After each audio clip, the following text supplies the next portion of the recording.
So, Julie Piatt, thank you very much for coming on our podcast and speaking with our audience. Could you please introduce yourself? Yeah, thanks, David. I love your name. Is that really your name? It Lovejoy? is, yes. I mean, come on, come on. That's so beautiful. Yeah. So wow. Introduce myself. I would say I am a. We were just talking about Florence before we turned on the recording. I think I'm definitely connected to a Renaissance way of living. In that, I guess I would maybe call myself a life artist. So everything for me is a creative expression, and I do many, many different things, and it's because it's really one thing. It's one thing expressed in many different ways. So I've played many roles in my life. I'm a mother of four. I've been married 3 times. I'm an entrepreneur, a creator, a painter, a musician.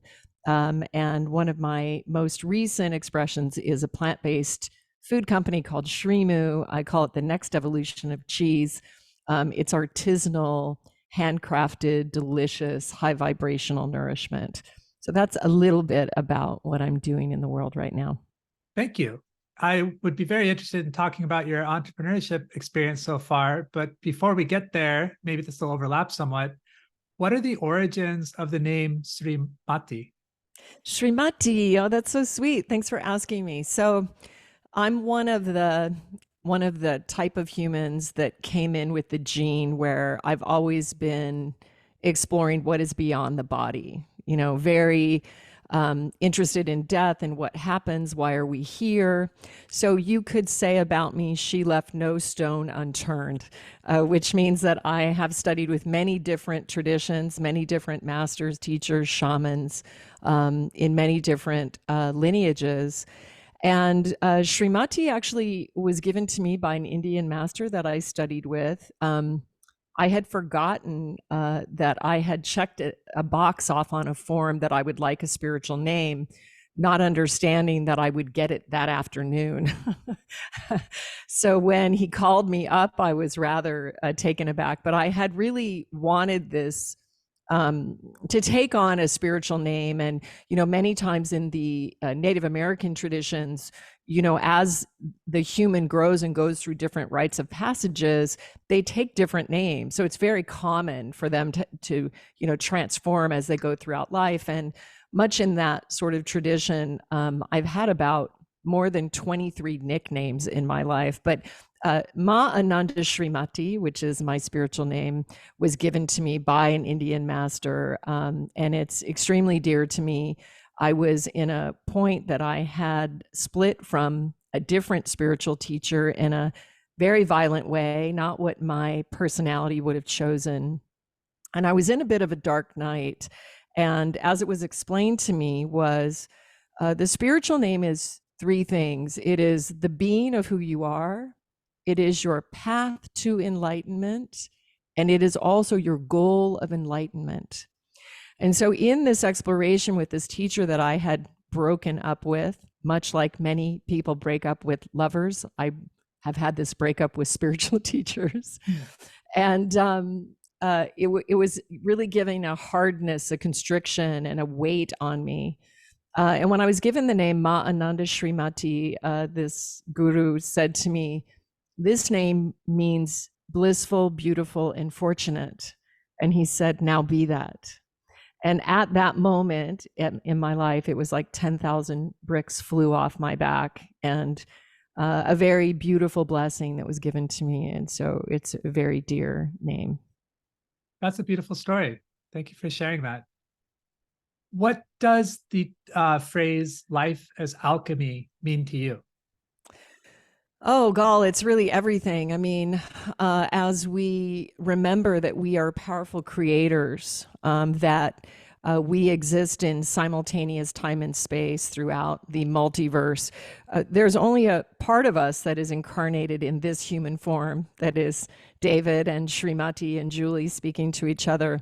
And so for us to remember that we are powerful creators and we are alchemists, and really the alchemist doesn't waste any kind of substance. So being an alchemist means being able to go into life experiences and to use the blessing, the mana, the fuel of the experience through the emotions, the events, and really the life experience, and really turn poison into wine. Use the perspective, use the heart, use your will, your intention, your thoughts, your words, your deeds, your artistic expressions to really craft a life of meaning. I would say meaning. Often life doesn't turn out the way our personality would choose it. But I think for me, the quest is to live a life of meaning. There's this movie I love called Auntie Mame with Rosalind Russell, and she very much reminds me of my grandmother. And there's a line in that movie that life is a banquet and most poor suckers are starving to death.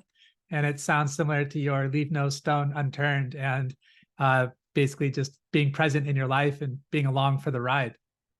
Definitely. I haven't seen that movie. I'd love to check it out. Okay. It is our privilege to be alive in a human body. And there are many horrors that are arising, that are happening as you and I are recording this podcast. And so it's important to be clear about this realm that we have chosen to participate in its becoming as we live it into more life, into more expansion, into more love. And also to understand that the opportunity that we are holding, if you are alive and you are breathing and you are well and you're listening to this podcast, it is a privilege to be alive in a human body, and really a maybe directive to really use those moments well, to really don't waste it. Don't leave anything. Don't leave anything undigested. Duly noted. I'd like to talk about your spiritual retreats and the journeys you take to Egypt in particular, and this concept of power spots I came across in Japan. That each place has an energy. And I was curious if you have experienced that, and if you could talk at all about like why you chose Egypt, what it is you do there, etc. Yeah, definitely. Beautiful. So there are power spots all over the planet. And of course, Egypt is a very powerful vortex because every human alive on the planet has origins in Egypt. And from my perspective, Egypt would be the closest civilization, time of human evolution that is connected to Atlantis, which is the galactic empire, when at the point of its height, we were living in communion with our divinity.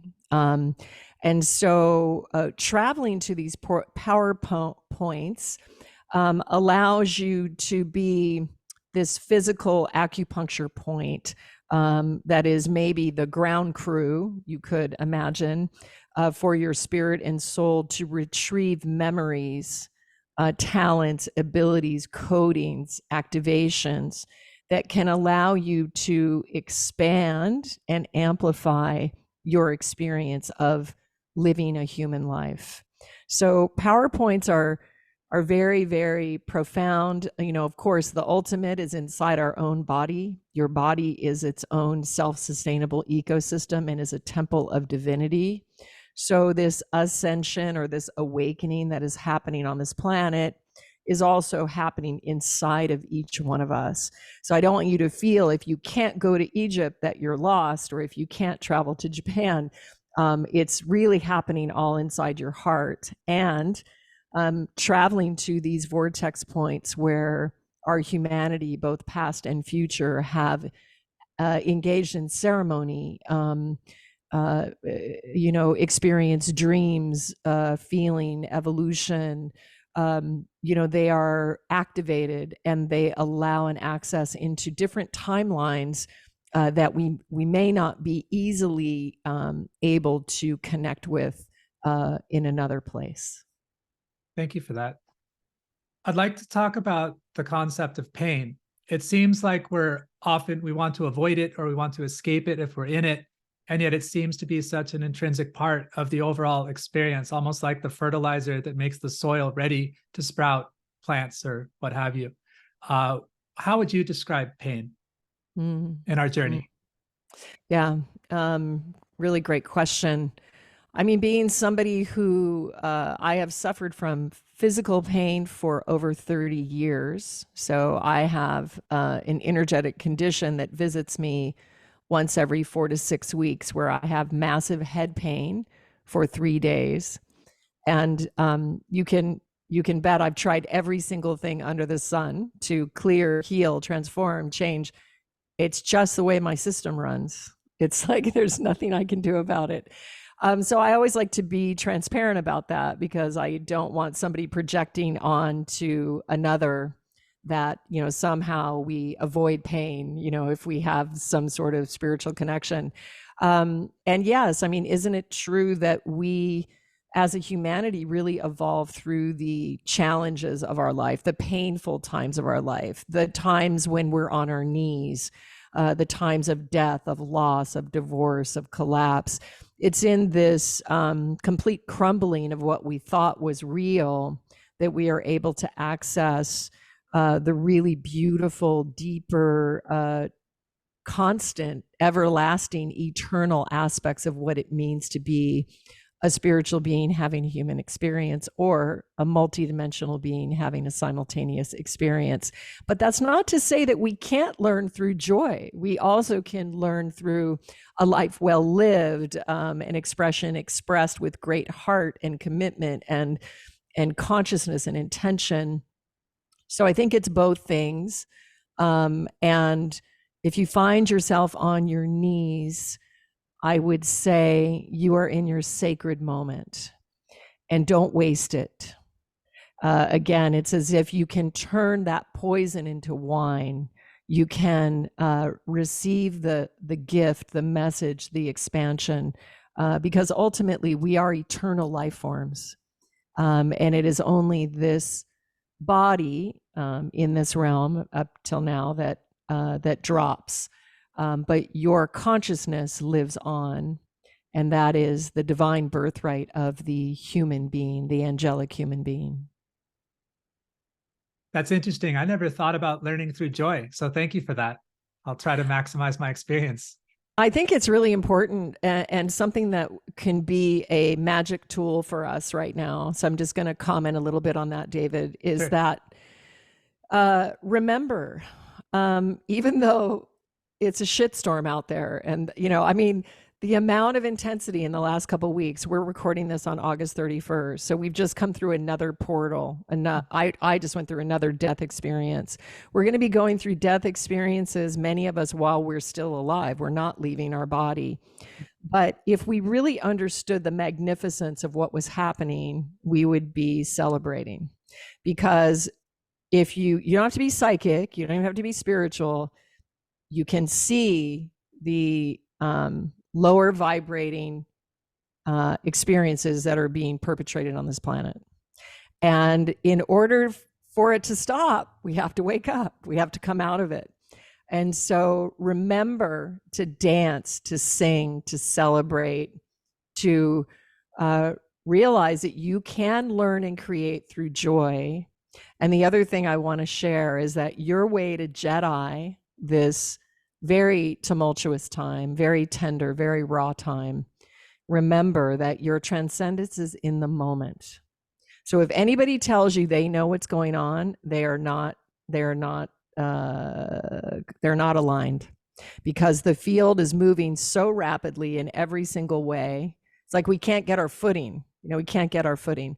But remember, you can just really be present in the moment, and you can transcend the turbulence, and understand that the Earth is a beautiful galactic star, and she's going through her own transformation. And your greater being, your higher self, is taking care. So you're not all alone. You're not all alone. And we are the ones we've been waiting for. And this is the time that we took a human body for. Okay. I'd like to talk about food. Yay. What is it that you do, and why do you do it? Yeah, good question. Well, it's one of the things that I do. I was never going to go into food, but I've expressed myself as a mother. I was born astrologically in the house of Cancer. I'm also Cancer in Vedic. A lot of people feel a mother energy from me. And I've been one of those people that I could always cook for 50 or for two, didn't matter. It's no biggie. And I just really commune with ingredients in a very pure, simple way. So if I excel at anything, it's at simplicity. It's about removing what is excess and letting Mother Nature really shine. And so, out of a love affair with my husband, who started doing double Ironman races, eating plants, his name is Rich Roll. At one point in the evolution, I realized that I could really support him in this endeavor by making some really delicious meals. And so this love offering turned into 3 published cookbooks. I've created about 400 plant-based recipes. And during this process, I cracked the code, as Rich says it, on plant-based cheese. I absolutely floored myself at the quality of the product I was able to achieve that is cheesy, tangy, tasty, full bodies, reminiscent of all the French cheeses we love, Italian cheeses we love. We were talking about, we have this great affection for Italy, and I definitely have, deep threads of connection in Europe. And when my European friends started begging me for my cheese, I realized I was on to something. So it took a while for me to decide to launch my company, Shrimu. And it's because I was a fashion designer in the 90s. And so I know how to produce, I know what production is, and I know the waste of production, and I know the other cost of production, and also the exhaustion of production. And so I really waited because I was like, I don't know, like, do I want to go in that business? And I'm at a place in my creativity where I finally created something that is highly scalable, that is in an industry where Shrimu has the timeline to be $1 billion entity. And why is that important to someone like me? Well, I am in communion with a spiritual community in northern Italy called Damanhur. And Damanhur is a conscious community that has been in existence for over 40 years. And they built something called Temples to Mankind inside a mountain in secret. 50 people worked 17 years, 24-hour shifts without missing. And they have built what the Italian government calls the 8th wonder of the world. It's 8,000 square meters of alchemy, magic, art, music, sculpture, painting, mosaic. And the first time I walked in, I wept at the beauty. So this existing temple, which is an homage to the earth and all of her species, in one of the temples called the Labyrinth, they have an altar to every spiritual lineage that ever existed on planet Earth, every single one, hundreds. And this temple is portraying all species on planet Earth living in harmony. But this temple is only 20% of the operation. So the remaining 80% of the operation is a living Akashic record or a museum that will go on top of the land where these temples are. It's called the Parliament of the Peoples. It took them 20 years to get permits. It's a futuristic temple which will house the indigenous DNA of planet Earth. The budget for this project is $88 million. And so the big why of Shrimu is to create really the community, the resources, the humanitarians, those of us that really care, that we really want to do something extraordinary. And it is my directive, and I feel very aligned to this mission, that I will gather the cosmic family that will create this with me, with many others. And it's something that's in my history, which is quite interesting. I was raised in Alaska on game meat. My dad was a hunter. And My dad served the indigenous of Alaska for 47 years. He was their structural engineer. So he built most of their schools, hospitals, art centers. And the last project of his life, when he was 89 years old, was a modern museum designed by David Chipperfield, who's a famous London architect. And my dad was the owner's rep on this project, which means he worked for the Native Association directly, saving them money, making sure that they were not being taken advantage of on every line item. And so my dad passed away, I guess it's been maybe 7 years now, and he left his body at 92. And I never realized at that time that we had a common mission. And so this, history of building and lineage and these big public buildings are directly connected to the big why of Shrimu. If I may, 7 years ago, when your father passed, did you notice a transformation in yourself? Like you passed through a portal? My grandma passed last year, and I felt something similar. Like I came into a different version of myself that could only have happened after that moment. Isn't that beautiful? So beautiful. In my case, David, it was a, the universe has great humor.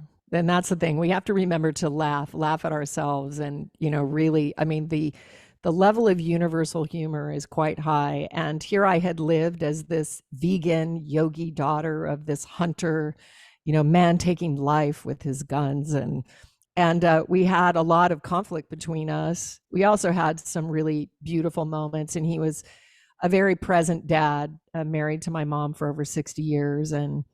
But I just never ever realized the role we would play together. And so as he came to the last years of his life, he called me one day to tell me that I had been a good daughter, which was so generous of him. And I was like, Dad, thank you for telling me that. And it's so generous of you. And I didn't need it. I knew we were perfect for each other, even in our adversity. But at that time, I said, Dad, I'll do everything I can to help you die. He had told me, I'm done. He wasn't sick. He was like, I'm done. I'm out. I can't fly my plane anymore. I don't want to live in LA. So he became ill soon after, and I was able to sit with him in the hospital, and I started doing my work of removing his body, his energetic body, because he had given me permission.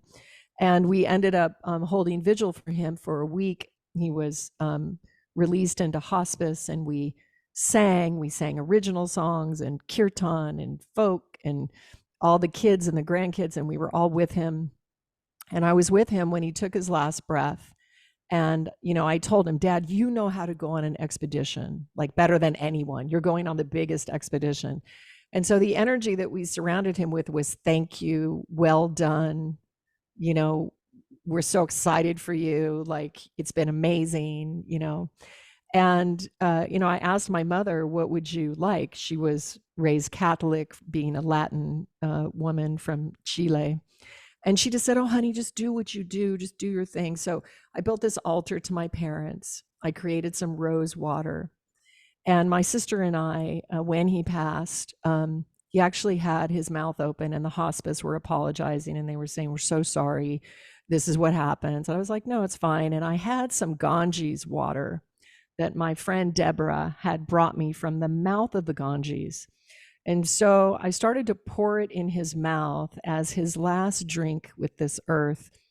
And miraculously, his mouth started to close and close, and the hospice were freaking out. And he ended up with this beautiful smile.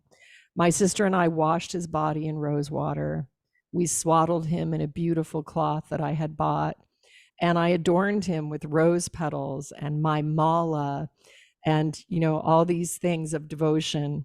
And we stayed with the body as long as we could, a day. And then, the next day, my mom said to me, what would I have done? Like, if you didn't do that, like, what would I have done? I mean, 64 years, And literally for months afterwards, I would have to stop the car and laugh hysterically, because I know a lot of spiritual people, and I don't know anyone that died the way my dad did.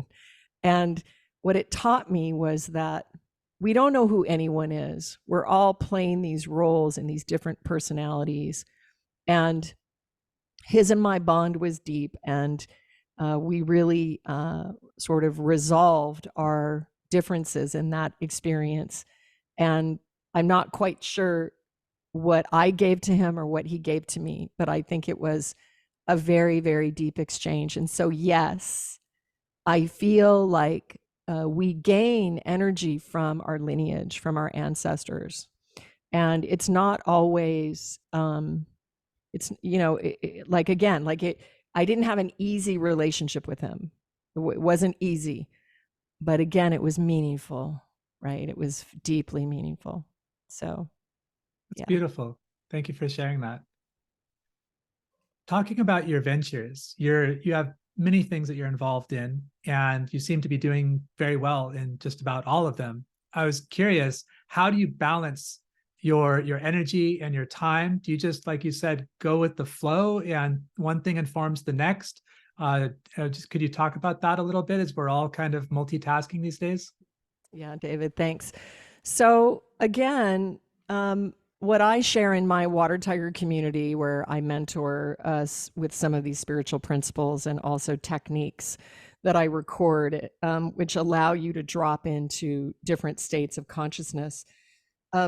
So for me, it's not a list. It's not a 1, 2, 3, 4.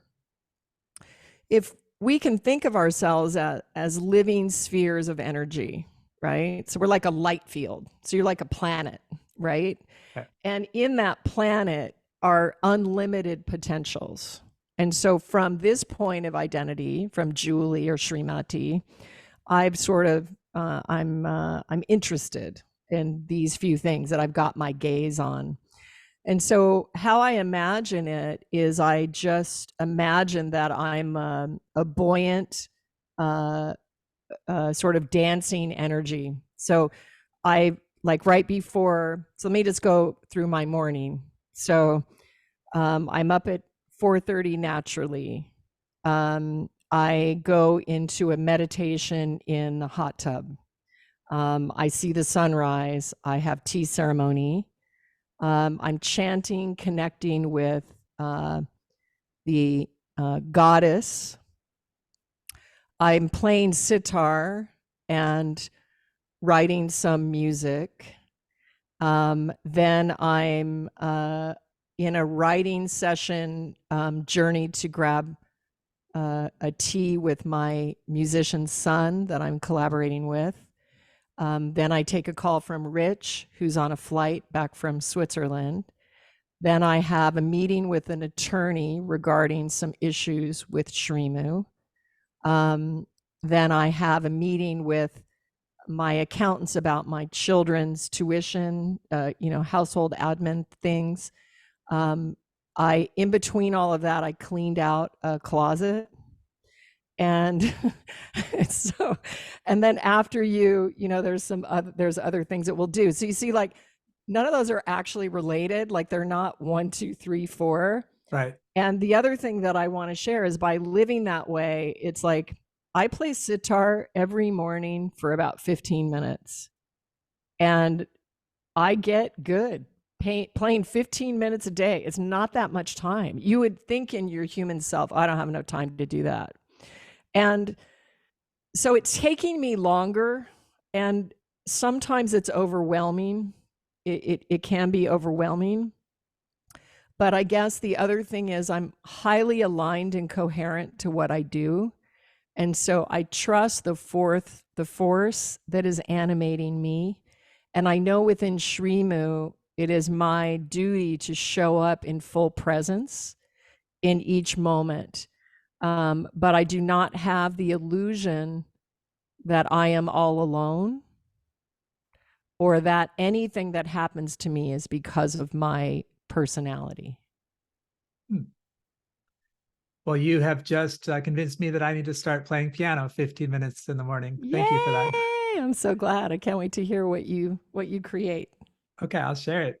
You mentioned earlier about the vibration in food, and there's a vibration of sound in music. And I was curious, could you connect those for us? Yeah, definitely. So, well, there's a vibration in everything. And what we're maybe starting to remember is that sound is the most powerful force in all creation. Planets can be created with sound, pyramids can be built with sound, planets can be destroyed with sound.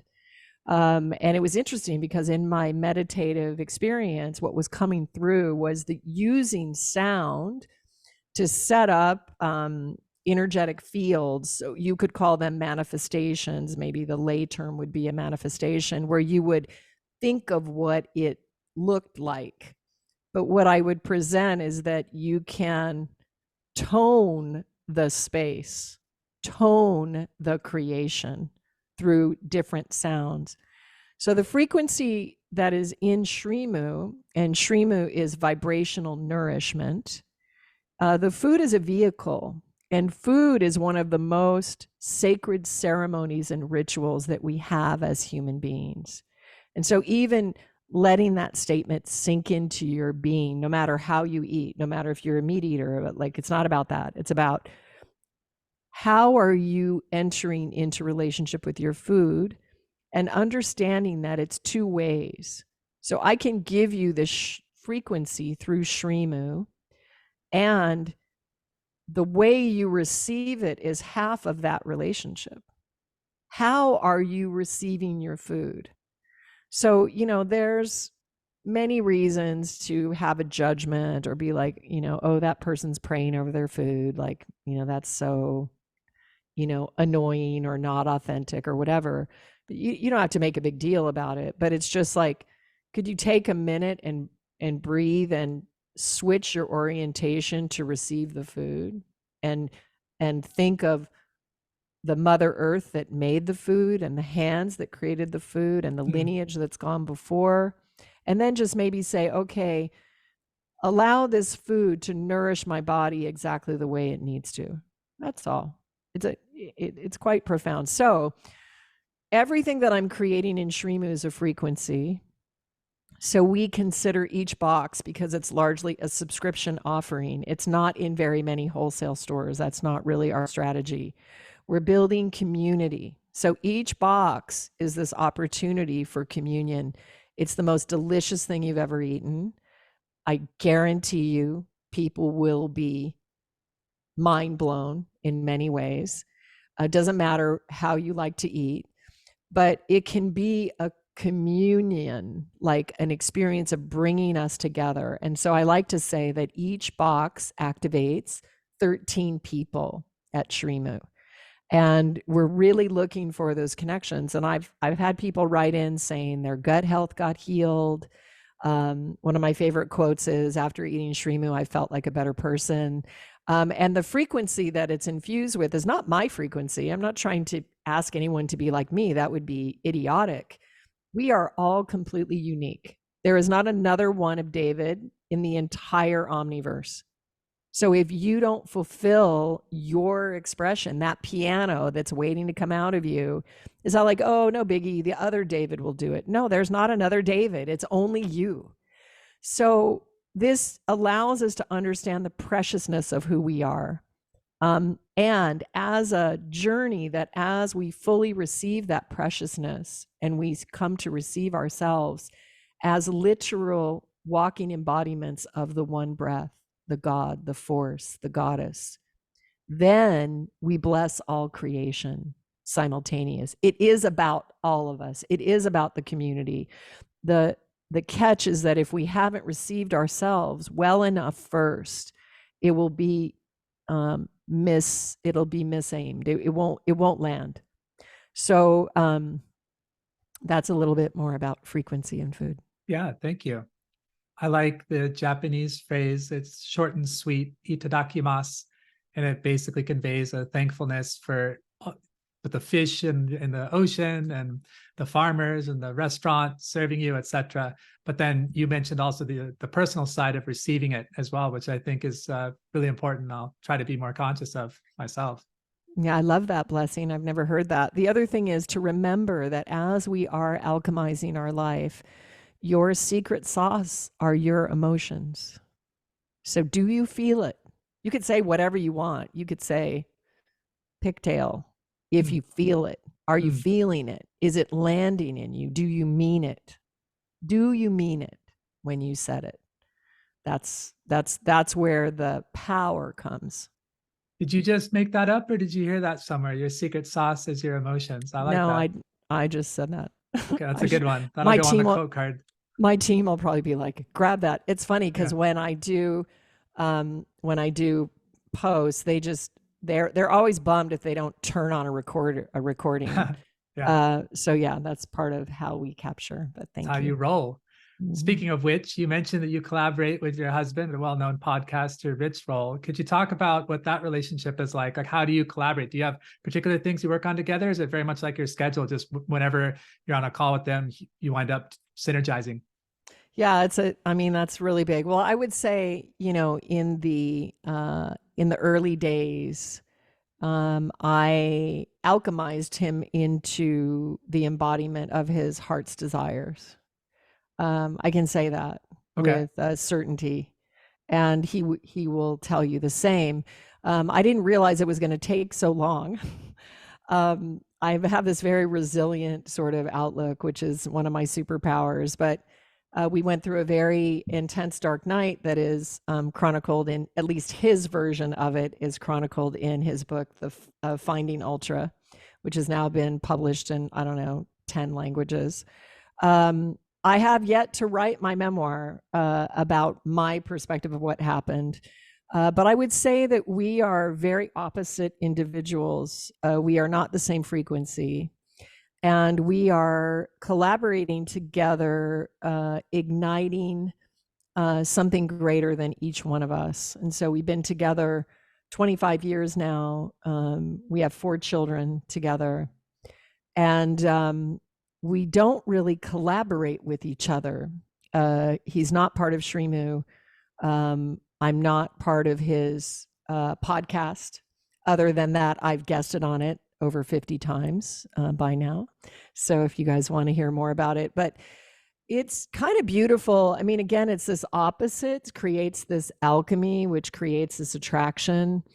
But I wouldn't say we don't put our foot on the earth the same way. We don't have the same perspectives about things. But I guess the deep values we do, like the way we raise our kids, the deeper things, the deeper things we align with. So I'm really not collaborating with Rich. I'm recording an album this year. He's deaf. Rich is not musical, actually, Okay. in this incarnation. But yeah, now we're sort of at this new moment where our 2 youngest are in college and boarding school, and we're starting to commune more together and just sharing and taking our living relationship into greater aspects of what it can be. So we'll see. That's great. So it sounds like opposites attract, but there's enough overlap where you have that connective thread that allows you to maybe inspire each other. Definitely. And it was interesting. I don't know if you saw this documentary. It's called, I think, The Last Movie Stars. It's on Paul Newman and Joanne Woodward. And it something that was said by someone, I wish I could remember, it was at Gore Vidal. He was saying that they were so different that that difference allowed them to see each other so fully, that's what allowed them to stay together. Hmm. And a lot of similarities. It was very interesting, not always easy to be in a relationship with somebody that is so different, so, but again, I would say deeply meaningful. Yeah, it certainly sounds like it. And from both of your ventures, it certainly seems to be working. So congratulations with a quarter of a century, hopefully another quarter of a century and more ahead. Thank you so much. Thank you. Is there anything, Julie, that we didn't get to touch on that you'd like to highlight? Well, I mean, I just like to let people know that I am taking 2 groups to Egypt. The first week is the 29th of October through the 9th of November. And then I'll be taking a second group the 11th of November through the 22nd of November. It's a very small experience, and it is a spiritual pilgrimage. I'm not sure when this podcast is going to come out, but usually there's one or two spaces left. The groups are almost full, but I kind of stopped promoting a lot because I like just the universe to bring who the person is. So all I can tell you is I've traveled all over the world, and this trip is just not to be believed. It's literally mind-blowing, heart-blowing, life-changing. It's insane and insane. And anyone who's listening, save your money and get to Egypt. You got to go, because it's unlike any other place that I've been. And then the other thing is just if you're interested in going deeper in some of these spiritual concepts, I invite you to check out Water Tiger. It's my spiritual mentorship program. Currently, there's about 300 people in the portal, international. It's such a high vibrational group. It's safe. And you don't really commune with anyone else. I give a 2-hour talk with many, similarly to many things that I've shared on what's going on relevant to the time. And then I have over 50 techniques in the portal that are meditations which allow you to drop into the gap, all for different things: for health, for embodiment, for creativity, for boundaries, for multidimensional connection, for nourishment, many things. So check that out on my website. And Shrimu as well is available on your website. Yeah, so Shrimu, like I said, is primarily subscription. So we have about 8 offerings, and we'll deliver right to your house. So that's all for the US and Canada. And it's shipped, fully iced, with all, in a cold pack, and it ships next day air. The wheels freeze beautifully. And again, you can choose the frequency, and also order one-time boxes for special events. But I do call it the next evolution of cheese. It is kinder for our bodies, for our animals, and for our planet. And we are now really in the times where we must take heed of what we are eating, what are our choices of lifestyle, what are we participating in, I guess I would say. And even, whatever you're doing, you're giving your consent to it. And everyone is a sovereign being and has the right to choose, but you also have to take responsibility for your actions.